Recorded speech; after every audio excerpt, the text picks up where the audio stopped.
Hello दोस्तों, स्वागत है आप सभी का हमारे यूट्यूब चैनल में। दोस्तों, आज हम इडुटेरिया के 21वें एपिसोड का वीडियो करेंगे, यानी कि प्रैक्टिस सेट 21 का वीडियो करेंगे। तो दोस्तों, आपसे निवेदन है कि दोस्तों आप जो है, मैंने प्रैक्टिस सेट 1 से लेकर प्रैक्टिस सेट 20 तक का वीडियो जो है इस चैनल पर अपलोड कर दिया हूँ। तो दोस्तों, आपको जो है शुरू से वीडियो को अंत तक जरूर देखना है। तो चलिए दोस्तों शुरू करते हैं। सबसे पहले जो आपका क्वेश्चन है कि परिवार नियोजन जो कार्यक्रम है को किस पंचवर्षीय योजना के दौरान लागू किया गया था, यानी कि परिवार नियोजन जो कार्यक्रम था वो किस पंचवर्षीय योजना के दौरान लागू किया गया था। तो चौथी पंचवर्षीय योजना के दौरान जो है आपका परिवार नियोजन जो है लागू किया गया था। नेक्स्ट क्वेश्चन की ओर बढ़ते हैं। कह रहा है कि न्यूनतम खाद्यान्नों पर न्यूनतम समर्थन मूल्य किस वर्ष शुरू किया गया था। तो 1964 में सर्वप्रथम खाद्यान्नों पर न्यूनतम समर्थन मूल्य जो है किस वर्ष शुरू किया गया था, 1964 में। तो आपको याद होगा कि 1964 में जाजिया कर को भी समाप्त किया था। जाजिया कर 1964 को समाप्त किया गया था। नेक्स्ट क्वेश्चन की ओर बढ़ते हैं। कह रहा है कि सुंदरी वृक्ष निम्न में से किसकी एक विशेष प्रकार की वनस्पति है। जो सुंदरी वृक्ष है निम्न में से किसकी एक विशेष प्रकार की वनस्पति है। तो ज्वारीय वन की एक विशेष प्रकार की जो वनस्पति है वो सुंदरी वृक्ष है। आपका 4 नंबर जो ऑप्शन है बिल्कुल सही है। कौन सा पर्वत जो है हिमालय श्रृंखला का भाग है। आपका जो क्वेश्चन है कि कौन सा जो पर्वत है हिमालय श्रृंखला का भाग है। तो हिंदू कुश है, काराकोरम है और कुनलुन जो है सभी जो है पर्वत हिमालय श्रृंखला का भाग है। तो आपका ऑप्शन नंबर 4 जो है बिल्कुल सही है। नेक्स्ट क्वेश्चन की ओर बढ़ते हैं। कह रहा है कि क्षारीय मृदा को भारत में अन्य किस नाम से जाना जाता है। तो क्षारीय मृदा को कल्लर के नाम से जाना जाता है। क्षारीय मृदा को कल्लर के नाम से जाना जाता है। नेक्स्ट क्वेश्चन की ओर बढ़ते हैं। कह रहा है कि निम्नलिखित में कौन एक एशिया व यूरोप के साथ मध्य सीमा साझा नहीं करती है। निम्नलिखित में कौन एक एशिया व यूरोप के मध्य सीमा नहीं बनाते हैं। तो स्वेज जो नहर है वो एशिया और यूरोप के बीच मध्य सीमा नहीं बनाते। आपका जो स्वेज नहर है आपका 4 नंबर ऑप्शन बिल्कुल सही है। निम्नलिखित में कौन कथन असत्य है। निम्नलिखित में कौन सा कथन असत्य यानी कि कौन सा कथन गलत है। तो छोटा नागपुर का जो पठार है उच्चतम चोटी गुरु शिखर है, ये नहीं है। छोटा नागपुर के पठार की उच्चतम जो चोटी है वो गुरु शिखर नहीं है। तो आपका सी नंबर जो है बिल्कुल करेक्ट है। अगले क्वेश्चन की ओर बढ़ते हैं। कह रहा है निम्नलिखित में कौन सा नगर जो है भूमध्य रेखा के सबसे निकट है। तो भूमध्य रेखा को जो सबसे निकट है वो सिंगापुर है। निम्नलिखित में कौन सा सागर जो है भूमध्य रेखा के सबसे निकट है। तो आपका ऑप्शन नंबर बी जो है सिंगापुर भूमध्य रेखा के सबसे निकट है। आईयूसीएन का मुख्यालय कहाँ स्थित है। तो स्विट्जरलैंड है। आईयूसीएन का जो मुख्यालय है वह स्विट्जरलैंड है। कहाँ पे, आपका बी नंबर जो ऑप्शन है बिल्कुल करेक्ट है। कह रहा है कि रामसर संधि पर भारत ने किस वर्ष हस्ताक्षर किए थे। तो 1 फरवरी 1982 ईस्वी को। कि रामसर संधि पर भारत ने किस वर्ष हस्ताक्षर किए थे। तो 1 फरवरी 1982 ईस्वी को। आपका ऑप्शन नंबर सी जो है बिल्कुल करेक्ट है। अगले क्वेश्चन की ओर बढ़ते हैं। कह रहा है कि वातावरण के जैविक एवं अजैविक घटकों की अंतःक्रिया से विकास तंत्र को क्या कहते हैं। कि वातावरण के जैविक एवं अजैविक घटनों की जो अंतःक्रिया से विकसित तंत्र को क्या कहते हैं। तो पारिस्थितिकी तंत्र कहते हैं। आपका ऑप्शन नंबर सी जो है बिल्कुल करेक्ट है। नेक्स्ट क्वेश्चन की ओर बढ़ते हैं। कह रहा है कि रामसर सूची में सूचीबद्ध डीपोर झील किस राज्य में है। कि रामसर सूची में सूचीबद्ध डीपोर जो झील है वो असम में। कह रहा है कि रामसर सूची में सूचीबद्ध जो है डीपोर किस राज्य में है। असम में है। कहाँ पे है, असम राज्य में। अगले क्वेश्चन की ओर बढ़ते हैं। कह रहा है कि अनुसूचित क्षेत्रों तथा अनुसूचित जनजातियों के प्रशासन का जो नियंत्रण है के बारे में उपन संविधान के किस अनुसूची में शामिल है। तो 5वीं अनुसूची में। अनुसूचित जनजाति, अनुसूचित क्षेत्रों और अनुसूचित जनजातियों के प्रशासन का नियंत्रण जो है वो 5वीं अनुसूची में दिया गया है। अगले क्वेश्चन की ओर बढ़ते हैं। क्या है कि मौलिक कर्तव्य अधिकार जो है भारतीय संविधान के किस भाग में है। तो मौलिक अधिकार जो आपका ऑप्शन नंबर जो है 3 भारतीय संविधान का मौलिक अधिकार जो है भारतीय संविधान के भाग 3 से लिया गया। मौलिक अधिकार भारतीय संविधान के भाग 3 से, जबकि मौलिक कर्तव्य भारतीय संविधान का भाग 4 से, निर्वाचन जो है भारतीय संविधान का 15वें भाग से, जबकि भारतीय संविधान के 18वें भाग से आपात निर्बंध का उपबंध किया गया। मौलिक अधिकार जो लिया गया वो भारतीय संविधान का 3रे भाग से, मौलिक कर्तव्य 4थे भाग के को से और निर्वाचन जो है 15वें भाग से, जबकि आपात उपबंध जो है 18वें भाग से लिया गया है। अगले क्वेश्चन की ओर बढ़ते हैं दोस्तों। अगला क्वेश्चन जो आपके स्क्रीन पर कह रहा है कि भारत की संसदीय प्रणाली शासन प्रणाली एवं ब्रिटेन की संसदीय शासन प्रणाली में मुख्य अंतर क्या है? तो न्यायिक समीक्षा का अंतर है। कह रहा है कि भारत की संसदीय शासन प्रणाली एवं ब्रिटेन की संसदीय प्रणाली में मुख्य अंतर क्या है? तो न्यायिक समीक्षा का अंतर है। आपका जो ऑप्शन नंबर ए है न्यायिक समीक्षा का प्रबंध है। अगले क्वेश्चन की ओर बढ़ते हैं। अगला क्वेश्चन जो कह रहा है कि भारतीय संविधान के निम्नलिखित अनुच्छेदों में कौन विधायक सत्ता पर पूर्ण नियंत्रण लगाता है? भारतीय संविधान के निम्नलिखित अनुच्छेदों में कौन विधायक सत्ता पर पूर्ण नियंत्रण लगाता है? तो अनुच्छेद 14 जो है पूर्ण नियंत्रण लगाता है। आपका ऑप्शन नंबर सी जो है बिल्कुल करेक्ट है। अगले क्वेश्चन की ओर बढ़ते हैं। कह रहा है कि राजा मंत्रिपरिषद निम्न में से किसके प्रति उत्तरदायी होता है? कि राजा मंत्रिपरिषद निम्न में से किसके प्रति उत्तरदायी होता है? तो आपका ऑप्शन नंबर जो विधानसभा है वो बिल्कुल सही है। आपका राजा जो मंत्रिपरिषद होता है वो विधानसभा के प्रति उत्तरदायी होता है। अगले क्वेश्चन की ओर बढ़ते हैं। एक व्यक्ति ग्राम पंचायत का चुनाव लड़ना चाहता है, उनकी उम्र कितनी होनी चाहिए? तो ग्राम पंचायत के लिए दोस्तों आपको 21 वर्ष से ऊपर होना चाहिए, या तो 21 वर्ष या तो इससे ऊपर होना चाहिए ग्राम पंचायत के चुनावों को लड़ने के लिए। अगले क्वेश्चन की ओर बढ़ते हैं। निम्नलिखित में किस संविधान संशोधन द्वारा पंचायतों को संवैधानिक दर्जा दिया गया था? तो 73वां संविधान संशोधन द्वारा पंचायतों को संवैधानिक दर्जा दिया गया था। आपका ऑप्शन नंबर 1 जो है बिल्कुल करेक्ट है। अगले क्वेश्चन की ओर बढ़ते हैं। कहता है भारतीय संविधान के अनुसार निम्न में से कौन सा एक भारतीय मूल अधिकार नहीं है? तो अपना शिक्षण यानी कि अपना कोचिंग खोलने पर प्रतिबंध होना चाहिए। आपका मूल अधिकार नहीं है कि आप जब भी कोचिंग इंस्टीट्यूट खोलते हैं तो आप ये मूल अधिकार आपका नहीं है। अगले क्वेश्चन की ओर बढ़ते हैं। कह रहा है कि निम्नलिखित में कौन सा कथन सत्य है? तो वित्त आयोग का जो संवैधानिक निकाय होता है, वित्त आयोग संवैधानिक निकाय, वित्त आयोग जो है वो संवैधानिक निकाय है। अगले क्वेश्चन की ओर बढ़ते हैं। कह रहा है कि निम्नलिखित में कौन सी समिति CAG के ऑडिट रिपोर्ट की जांच करती है? तो लोक सेवा जो समिति होती है वो CAG के ऑडिट रिपोर्ट की जांच करती है। लोक सेवा समिति जो है CAG की ऑडिट रिपोर्ट की जांच करती है। अगले क्वेश्चन की ओर बढ़ते हैं। कह रहा है कि किलोकरी को अपनी राजधानी किस शासक ने बनाया था? तो जलाउद्दीन फिरोज खिलजी ने किलोकरी को अपनी राजधानी बनाई थी। अगले क्वेश्चन की ओर बढ़ते हैं कि सैयद वंश का जो संस्थापक था वो खिरीज खां था। सैयद वंश का जो संस्थापक था वो खिरीज खां था। सैयद वंश का संस्थापक कौन था? खिरीज खां था। आपका ऑप्शन नंबर 1 जो है बिल्कुल सही है। अगले क्वेश्चन की ओर बढ़ते हैं। कह रहा है कि किस मुगल शासक के शासनकाल को स्थापत्य कला का स्वर्ण युग कहा जाता है? तो शाहजहां के शासनकाल को स्थापत्य कला का स्वर्ण युग कहा जाता है। किस मुगल शासक को स्थापत्य कला का स्वर्ण युग कहा जाता है? तो शाहजहां के शासनकाल को स्थापत्य कला का स्वर्ण युग कहा जाता है। कह रहा है कि अगला क्वेश्चन जो है कि परम भागवत की उपाधि धारण करने वाला प्रथम गुप्त शासक कौन था? कि परम भागवत की उपाधि धारण करने वाला प्रथम गुप्त शासक समुद्रगुप्त था, जिसका जो सिक्कों पर संगीत बजाते हुए प्रतीत होता है समुद्रगुप्त। इस परम भागवत की उपाधि धारण करने वाला जो प्रथम गुप्त शासक था वो चंद्रगुप्त था। आपका ऑप्शन नंबर जो डी है बिल्कुल करेक्ट है। कह रहा है कि शतपथ ग्रंथ किस वेद का ब्राह्मण ग्रंथ है? तो शतपथ ग्रंथ जो है यजुर्वेद का ब्राह्मण ग्रंथ है। शतपथ ग्रंथ जो है यजुर्वेद का ब्राह्मण ग्रंथ है। अगले क्वेश्चन की ओर बढ़ते हैं। विष्णु पुराण जो है किस वंश से संबंधित है? कि विष्णु पुराण जो है मौर्य वंश से संबंधित है। विष्णु पुराण वंश किस वंश से संबंधित है? तो आपका ऑप्शन नंबर 1 जो है मौर्य वंश से संबंधित है। अगले क्वेश्चन की ओर बढ़ते हैं। कह रहा है कि द्वितीय एंग्लो-मैसूर युद्ध के समय भारत का गवर्नर जनरल कौन था?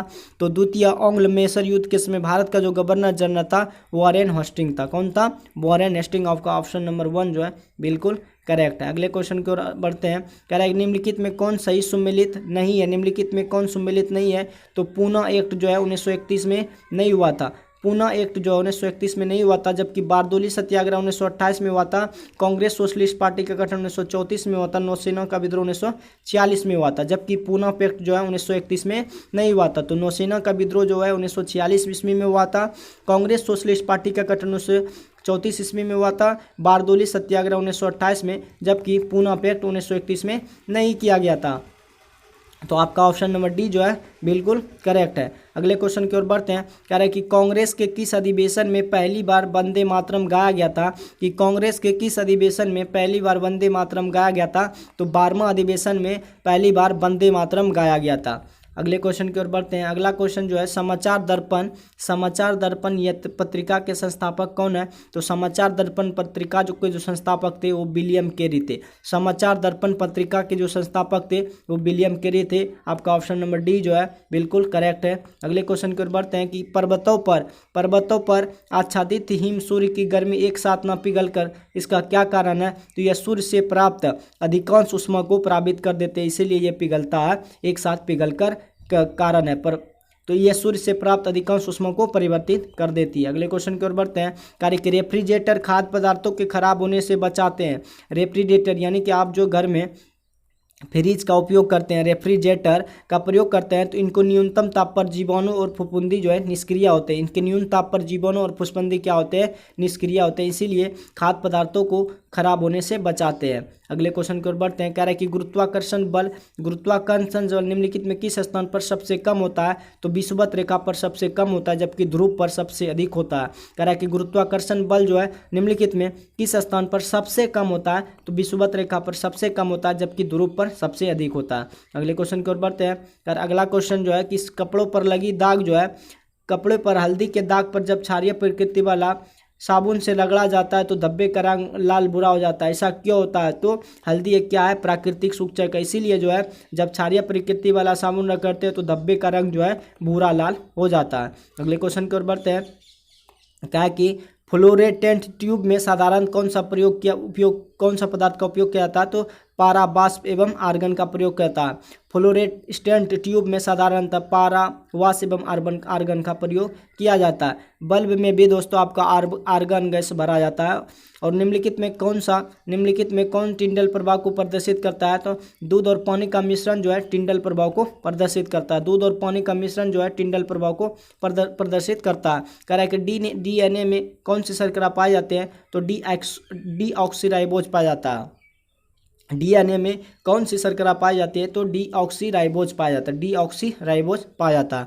अगले क्वेश्चन की ओर बढ़ते हैं। कह रहा है कि केवल पादप कोशिकाओं में पाए जाने वाले कोशिकांग निम्न में से कौन है?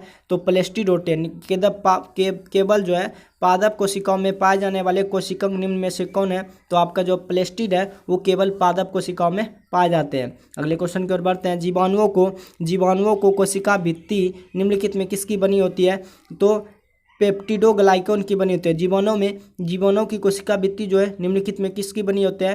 पेप्टोग्लाइकन की बनी होती है। आपका ऑप्शन नंबर डी जो है बिल्कुल करेक्ट है। कह रहा है कि कार्बोहाइड्रेट उपापचय को निम्नलिखित में किसके द्वारा नियंत्रित किया जाता है? तो कार्बोहाइड्रेट उपापचय को इंसुलिन के द्वारा नियंत्रित किया जाता है। आपका ऑप्शन नंबर 1 जो है बिल्कुल करेक्ट है। अगले क्वेश्चन की ओर बढ़ते हैं। कह रहा है कि निम्नलिखित में सबसे अधिक जंतु किस संघ में पाया जाता है? तो आर्थ्रोपोडा में। निम्नलिखित में सबसे अधिक जंतु जो है किस संघ पे पाया जाता है? तो आर्थ्रोपोडा में सबसे अधिक जंतु जो पाया जाता है वो कौन सा संघ में?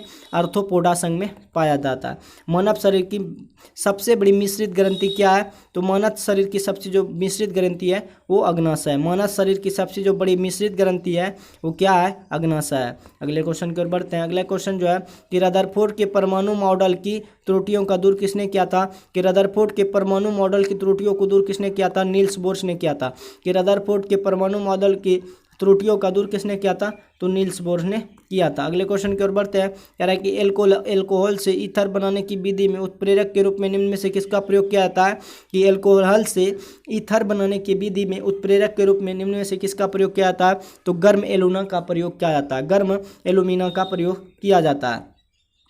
अगले क्वेश्चन की ओर बढ़ते हैं। कह रहा है कि साबुन ग्रीज को किस विधि द्वारा अलग करता है? यानी कि साबुन ग्रीज को किस विधि द्वारा अलग हटाता है या करता है? तो पायसीकरण द्वारा।